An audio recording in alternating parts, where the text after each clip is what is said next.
Aquesta setmana els usuaris del tren de Rodalia de Renfe han pogut comprovar com sense avís previ s'ha suprimit la modalitat de bitllet d'anar i tornar.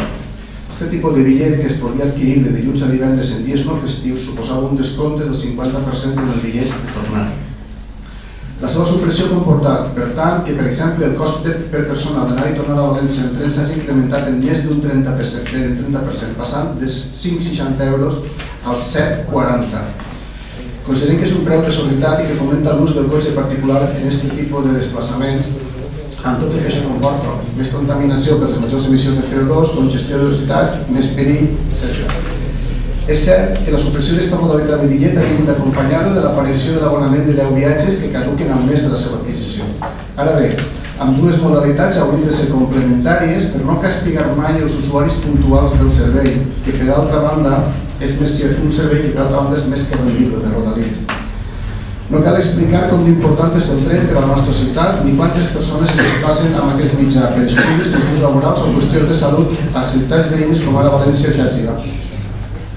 També cal recordar que el servei de Rodalia és una activitat declarada com a obligació de servei públic i per tant sotmesa al control de l'administració de l'Estat, excepte en aquelles autonomies en què s'ha transferit la seva gestió. Potenciar l'ús dels mitjans públics i col·lectius de transport hauria de ser una prioritat per a totes les administracions. Per tot això es proposa al ple de l'Ajuntament de Carcaixent l'adopció dels següents acords. 1. Primer, sol·licitar a Renfe que recuperi de manera immediata la modalitat de bitllet d'anada i tornada. En segon lloc, sol·licitar a Renfe el manteniment de l'abonament de 10 viatges, però suprimint la seva caducitat o almenys retardant-la a un any. En tercer lloc, formular una queixa formal davant la Comissió Delegada d'Assumptes Econòmics del Govern de l'Estat, que és en última instància qui aprova les tarifes del servei de Rodalia. I finalment, comunicar el present acord als grups parlamentaris de les Corts, ciutats de la xarxa de Rodalies de València i als mitjans de comunicació.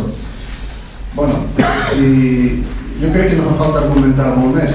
De cop i volta, una de les modalitats de viatge ha desaparegut i sí que és de veres que hi ha modalitats noves, però unes modalitats que incomprensiblement tenen o bé caducitat o són intransferibles, tot el contrari de com està evolucionant el sistema tarifari en la línia de metro o en la línia d'autobús.